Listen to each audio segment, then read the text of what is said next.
вважаю, що Бориспіль – це як головні ворота України. Ну, я про літаки. І я дуже пов'язую, наприклад, моє місто Бориспіль з мрією.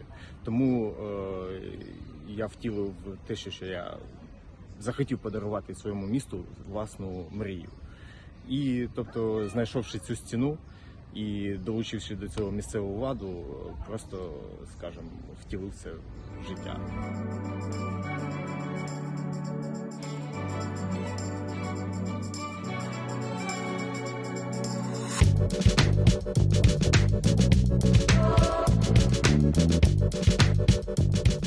Символ в наших мріях, в нашому народові нездоланному, непереможному, що нас не скорити, наші мрії не зруйнувати, і вона завжди буде з нами до перемоги. Це зліт нашої України, зліт нашої мрії, зліт від всього. У нас є свій напрямок, свій розвиток, свій курс, в якому нас ніхто не зупинить. Хай вони зривають, хай вони ламають все, але нас не перемогти, і перемога за нами.